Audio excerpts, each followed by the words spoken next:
नमस्कार साथियों। बाल विकास के अंतर्गत आज हम चर्चा करेंगे अभिवृद्धि एवं विकास की। साथियों, अभिवृद्धि और विकास क्या होता है, दोनों में क्या डिफरेंसेज हैं, इसके बारे में चर्चा अपन कर लेते हैं। साथियों देखिए, आप सभी जब हम पढ़ते हैं तो लगता है कि ये जो वृद्धि और विकास शब्द है एक जैसा लगता है, लेकिन प्राय ये दोनों एक जैसे नहीं है। कभी कभी हम अभिवृद्धि और विकास को एक ही मान लेते हैं, जबकि दोनों में क्या है साथियों, पर्याप्त अंतर है। क्या इसका अंतर है वो अपना चर्चा करने वाले हैं। अभिवृद्धि और विकास एक दूसरे के पूरक हैं, पर्याय नहीं। ये महत्वपूर्ण जो है कथन है, आपको ध्यान रखना है, कई बार एग्जाम में पूछा गया है। अभिवृद्धि और विकास एक दूसरे के क्या है, पूरक, पर्याय नहीं है। अर्थात अभिवृद्धि और विकास चलते पैरेलल है, साथ साथ चलते हैं, लेकिन ये एक ही नहीं है। इस कथन का अर्थ ये है, क्योंकि दोनों का अर्थ कैसा है बताओ, अलग अलग है। अभिवृद्धि का अर्थ अलग है और विकास का अर्थ अलग है, अलग अलग है। अभिवृद्धि के अर्थ को अपन जाने कि अभिवृद्धि से तात्पर्य केवल शारीरिक परिवर्तन से है। साथियों, अभिवृद्धि के जो तात्पर्य है वो केवल आपका जो फिजिकल जो चेंजेज हो रहे हैं, अर्थात आपके जो शारीरिक जो परिवर्तन है, वो सारे सारे किसके अंतर्गत आते हैं, अभिवृद्धि के अंतर्गत आते हैं। समझने का आप प्रयास करेंगे कि जहाँ भी अभिवृद्धि, अभिवृद्धि को मैं कह सकता हूँ ग्रोथ। अभिवृद्धि को क्या कहा अपन ने, ग्रोथ कहा।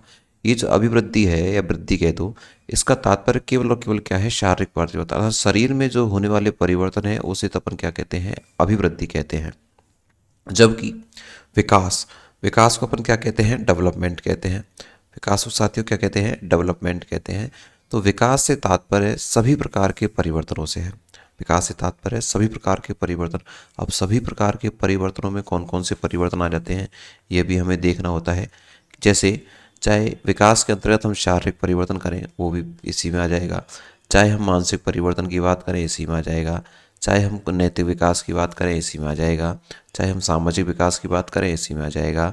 चाहे हम संज्ञानात्मक विकास की बात करें, इसी में आ जाएगा। कहने का मतलब ये है, जो ऑल ओवर जो डेवलपमेंट है वो सारा किसके अंतर्गत आता है, विकास के अंतर्गत आता है। जबकि अभिवृद्धि के अंतर्गत केवल और केवल क्या आता है, शारीरिक परिवर्तन। समझने का आपने प्रयास किया होगा, अभिवृद्धि का संबंध शारीरिक परिवर्तन से है, जबकि विकास का तात्पर्य सभी प्रकार के होने वाले परिवर्तनों से है, चाहे उसमें शारीरिक परिवर्तन ही क्यों न हो। अभिवृद्धि एक पक्षीय होती है, जबकि विकास बहुपक्षीय होता है। इसे भी समझने का प्रयास करेंगे हम। अभिवृद्धि एक पक्षीय होती है, एक पक्षीय से तात्पर्य क्या है और बहुपक्षीय से तात्पर्य क्या है। एक पक्षीय से तात्पर्य है कि यहाँ केवल और केवल कौन सा परिवर्तन आता है, शारीरिक परिवर्तन आता है, अपन ने भी देखा है। इसलिए केवल और केवल एक पक्ष को दर्शाता है, वो कौन सा पक्ष है, शारीरिक विकास को, शारीरिक परिवर्तन को दर्शाता है। जबकि जो विकास है बहुपक्षीय है। बहुपक्षीय कैसे, जैसे सारे प्रकार के जो परिवर्तन अपन ने देखे हैं, चाहे शारीरिक, मानसिक, नैतिक, सामाजिक, संज्ञानात्मक, भावात्मक, के सारे जो परिवर्तन है वो किस में आते हैं, विकास में। इसलिए विकास को तो क्या कहा गया है, बहुपक्षीय कहा गया है। जबकि अभिवृद्धि को क्या कहा गया है साथियों, एक पक्षीय कहा गया है। एक महत्वपूर्ण ये भी है, अभिवृद्धि एकीकृत नहीं होती, जबकि विकास कैसा होता है, एकीकृत होता है। भाई सीधा सा सिंपल सा फंडा है, अभिवृद्धि एकीकृत नहीं हो सकती, क्यों नहीं है। आपको पता है कि अभिवृद्धि के अंतर्गत तो लिया ही केवल एक परिवर्तन है, शारीरिक। जबकि एकीकृत का मतलब होता है कि बहुत सारी चीज़ें हैं और बहुत सारी चीज़ों को मिलाकर एक कर दिया जाए, उसे तो अपन एकीकृत कहते हैं। तो यहाँ तो बहुत सारी चीज़ें है ही नहीं है, बहुत सारे का जो परिवर्तन है ही नहीं, केवल और केवल एक परिवर्तन है, शारीरिक परिवर्तन। इसलिए अभिवृद्धि क्या नहीं है, एकीकृत नहीं है, इंटीग्रेशन नहीं है। अभिवृद्धि में क्या नहीं है, इंटीग्रेशन नहीं है। जबकि विकास, विकास क्या है, एकीकृत है। विकास क्या है साथियों, एकीकृत है। एकीकृत का मतलब सारे प्रकार के ये जो विकास है ना, इन सबको मिलाकर किसकी संज्ञा देती है, किसकी संज्ञा देते हैं, और विकास। इसलिए विकास तो क्या है, एकीकृत या सबका मिला हुआ रूप है। जबकि यहाँ पर क्या है, एक ही है। इसलिए अभिवृद्धि एकीकृत नहीं होती, जबकि विकास कैसा होता है, एकीकृत होता है। अगला देखिए, अभिवृद्धि संकुचित या सीमित होती है। अभिवृद्धि कैसी होती है, अभिवृद्धि संकुचित या सीमित होती है। अर्थात संकुचित या सीमित से तात्पर्य है क्योंकि यह केवल एक पक्ष पर इसका परिवर्तन होता है, और पक्ष आप सभी को बार बार हम बता रहे हैं, कौन सा परिवर्तन, शारीरिक परिवर्तन। शारीरिक परिवर्तन अर्थात संकुचित इसलिए है क्योंकि यहाँ पर केवल और केवल कौन सा परिवर्तन होता है, शारीरिक परिवर्तन होता है। जबकि विकास व्यापक इसलिए है क्योंकि इसमें सभी प्रकार के जो परिवर्तन है वो आपको देखने को मिलते हैं। ये सारे प्रकार के परिवर्तन किसके अंतर्गत आते हैं, विकास के अंतर्गत। जबकि अभिवृद्धि के अंतर्गत कैसा आता है, एक संकुचित परिवर्तन अर्थात शारीरिक परिवर्तन आता है, इसलिए इसको तो संकुचित या सीमित कहा गया है। जबकि विकास को क्या कहा गया है साथियों, व्यापक कहा गया है। क्लास पसंद आ रही तो क्लास को लाइक जरूर कीजिएगा, अपने मित्रों को शेयर जरूर करते रहिएगा। आगे अपना और चर्चा कर लेते हैं। देखिए, इससे बाहर आपको कुछ भी नहीं पढ़ना पड़ेगा। अभिवृद्धि विकास में, ग्रोथ एंड डेवलपमेंट में सब कुछ मैंने इसमें दिया है। अभिवृद्धि मात्रात्मक या परिणात्मक, इसको परिणाम की जगह इसको आप चेंज करके क्या कीजिएगा, ये शब्द क्या है, और मूल रूप में परिमाण, क्या शब्द है ये, परिमाण। हाँ, अभिवृद्धि मात्रात्मक या परिमाणात्मक परिवर्तन है, जबकि विकास मात्रात्मक परिवर्तन के साथ साथ कैसा परिवर्तन भी है, गुणात्मक परिवर्तन भी है। देखिए भाई, इसको समझेंगे अपन। अभिवृद्धि मात्रात्मक अर्थात अभिवृद्धि में आपको पता है अभिवृद्धि में कौन सा परिवर्तन होता है, बार बार हम पढ़ रहे हैं, शारीरिक परिवर्तन होता है। तो शारीरिक परिवर्तन जैसे हमारी लंबाई है, हमारा वेट है, इनको हम नाप सकते हैं। परिमाण का अर्थ क्या होता है, मापतोल करना। परिमाण का अर्थ क्या होता है, मापतोल करना। तो इसको हम माप सकते हैं, मात्रा में क्या कर सकते हैं, माप सकते हैं। इसलिए अभिवृद्धि तो क्या होती है, मात्रात्मक या परिमाणात्मक होती है। जबकि विकास मात्रात्मक तो होता ही है, जब साथ के साथ में कैसा भी होता है, गुणात्मक। अर्थात जो विकास है, जैसे मानसिक विकास है, इसको अपन मात्रा में नहीं नापेंगे, किसके आधार पर नाप लेंगे, गुणों के आधार पर नाप लेंगे। सामाजिक विकास, इसको भी अपन मात्रा के रूप में नहीं माप सकते, गुणों के आधार पर मापेंगे। तो कहने का मतलब ये है, जो अभिवृद्धि है वो तो केवल मात्रात्मक है, जबकि विकास है वो कैसा है, मात्रात्मक भी है और साथ में कैसा भी है साथियों, गुणात्मक भी है। ये भी आपका कंसेप्ट क्लियर हुआ होगा। आगे मैं बात करूं, अभिवृद्धि का जो सीधा मापन संभव है, जबकि विकास का सीधा मापन संभव नहीं है। ये बात इसी जो ऊपर वाला जो अंतर था उसी को इंगित कर रहा है कि अभिवृद्धि का सीधा मापन संभव है, अर्थात अधिक जो अभिवृद्धि है, ग्रोथ, उसको तो अपन उसका मापन कर सकते हैं, जबकि विकास का सीधा मापन संभव नहीं है। ये भी महत्वपूर्ण तथ्य है। देखिए, अभिवृद्धि प्रत्यक्ष या मूर्त होती है, जबकि विकास मूर्त या अमूर्त दोनों ही होता है।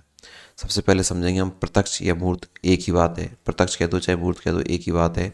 चाहे आप मूर्त कह दो चाहे प्रत्यक्ष कह दो, एक ही बात है। इधर आप अमूर्त कह दो चाहे अप्रत्यक्ष कह दो, ये भी एक ही बात है। ये तो आपको ध्यान रखना ही है।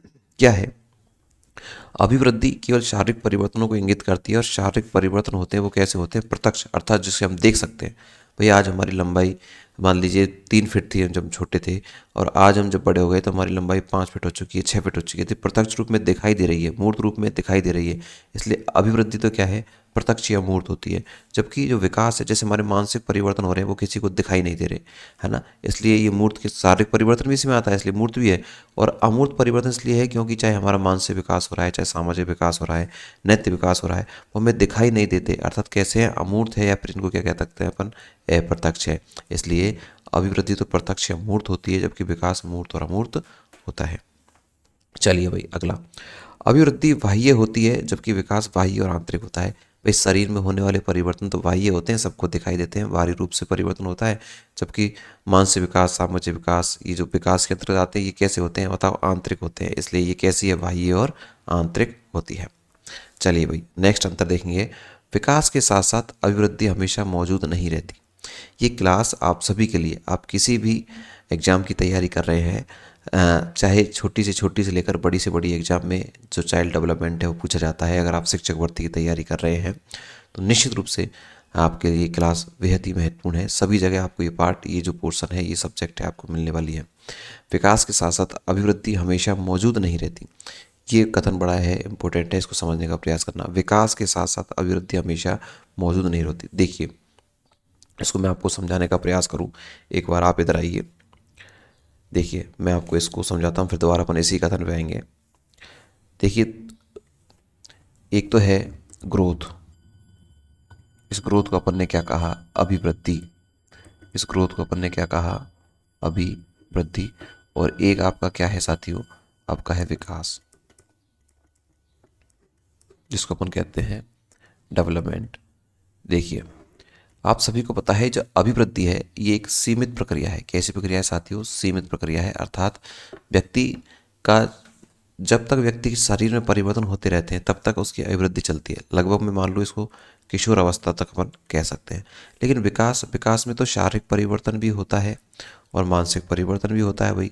अब शारीरिक परिवर्तन तो हो सकता है कि आपका किशोर अवस्था तक या परिपक्व अवस्था तक हो जाए, लेकिन मानसिक परिवर्तन व्यक्तिगत जीवन पर्यंत चलता है। कब तक चलता है? जीवन पर्यंत ही चलता है। इसलिए जो अभिवृद्धि है ये तो कैसी प्रक्रिया है? सीमित प्रक्रिया है। जबकि विकास है, विकास कैसी प्रक्रिया है? व्यापक प्रक्रिया है, क्योंकि ये एक निश्चित समय तक चलती है, जबकि ये जीवन पर्यंत चलती है। जब तक व्यक्ति की मृत्यु नहीं हो जाती तब तक विकास चलता ही रहता है। इसी के आधार पर यह कथन कहा गया है कि, अब देखो आप इधर आ जाइए,